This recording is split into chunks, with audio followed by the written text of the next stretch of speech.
தமிழ்நல நேயர்களுக்கு வணக்கம்.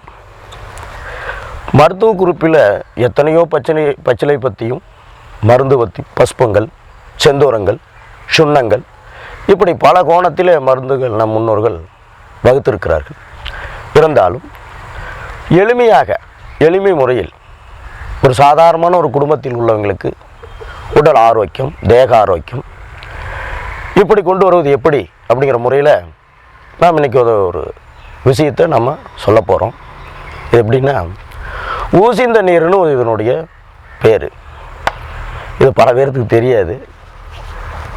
இந்த ஊசிந்த நீருன்னா என்ன அப்படிங்கிறது பல பேர்த்துக்கு புரியாமல் கூட இருக்கலாம். ஊசிந்த நீருங்கிறது வேற ஒன்றும் கிடையாது. ஊசி போன நீர், பழைய சோத்திலிருந்து வரக்கூடிய நீர், அதுதான் ஊசிந்த நீர்.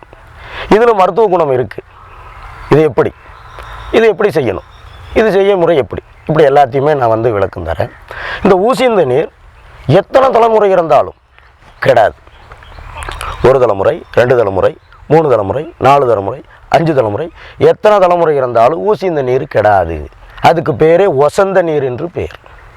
இந்த வசந்த நீரை முனிவர்கள் எப்படி கையாண்டார்கள், எப்படி பக்குவப்படுத்தினார்கள், அதை எப்படி உபயோகித்து கொண்டார்கள், எப்படி அந்த உபயோகித்து கொண்டு உடல் காயாகல்பமாக திடகாத்திரமாக வளம் வந்தார்கள் என்பது நம் முன்னோர்கள் தெரியாத விஷயம். இன்னும் கிராமப்புறத்தில் உள்ளவங்களுக்கு எவ்வளவுதான் சாப்பிட்டாலும் அந்த ஊசிந்த நீர் ஒரு டம்ளர் அளவு குடிச்சிட்டு தான் அவங்க நித்திரைக்கே போவாங்க. காலையில் எழுந்திரிச்ச உடனே ஊசிந்த நீர் குடிப்பாங்க, மாலையும் ஊசிந்த நீர் குடிப்பாங்க. எவ்வளவு சாப்பாடு, எவ்வளவு உணவு வகை எடுத்துக்கிட்டாலும் அந்த ஊசிந்த நீரை ஒரு டம்ளர் அளவாவது உட்கொள்வாங்க. இது எப்படி நடைமுறைக்கு வருகிறது, இது எப்படி நாம் நடைமுறைப்படுத்துவது, இது எப்படி உருவாக்குவது என்பதை நான் உங்களுக்கு தனியாக விளக்குறேன்.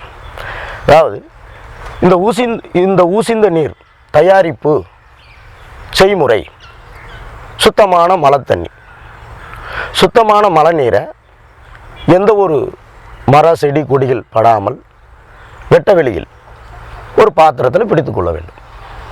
அதன் பிறகு சீரக சம்பா என்கிற ஒரு அரிசி, சீரக சம்பாங்கிற அரிசி தேவை ஏற்ப 1/2 கிலோ, 1/4 கிலோ, 1 கிலோ தேவைக்கேற்ப நாம் எடுத்துக்கொண்டு புது மண்சட்டி பானை, உபயோகப்படுத்தாத மண்சட்டி பானை புதுமையாக வாங்கி வெளிப்புறத்தில் உள்புறத்தில் சுண்ணாம்பினால் தடவி விட்டு அதில் நாம் அடுப்பில் ஏற்றி இந்த மழை நீரை சாதம் சமைக்க, பொங்கல் வைப்பது போல், சாதம் சமைப்பது போல் இந்த சீரக சம்பா அரிசியை போட்டு கொதியிட வேண்டும். நன்கு கொதி வந்த பிறகு அப்படியே ஆற வைத்து விட வேண்டும். அதன் பிறகு மறுசட்டி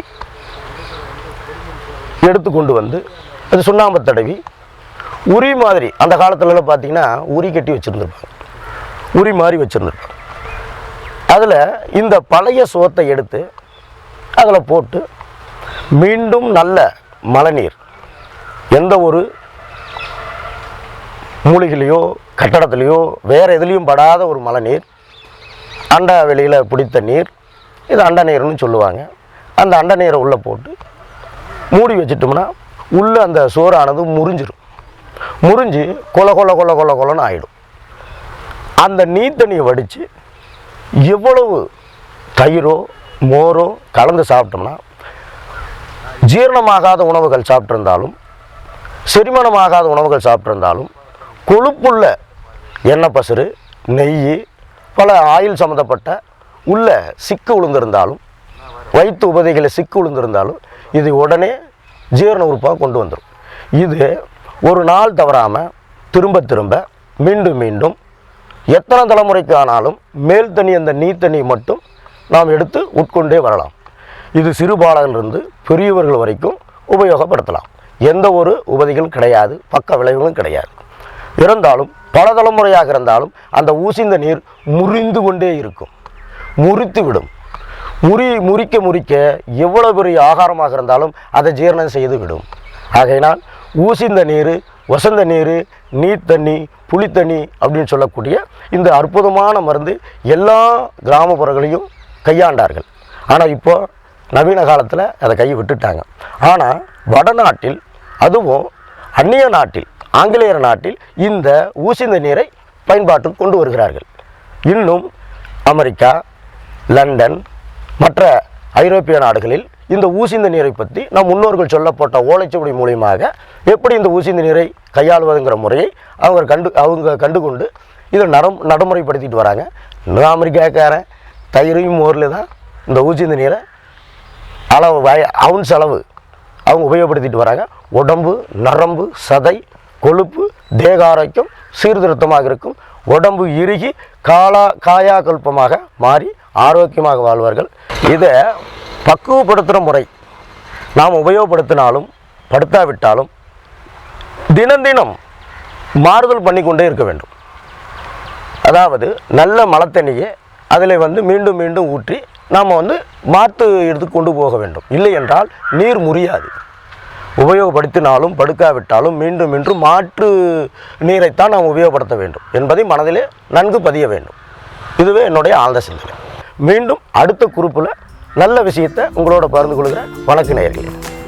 இந்த வீடியோ உங்களுக்கு பிடிச்சிருந்ததுன்னா இதை லைக் பண்ணுங்கள். இது யாருக்காவது உபயோகமாக இருக்குன்னு நினச்சிங்கன்னா அதை ஷேர் பண்ணுங்கள்.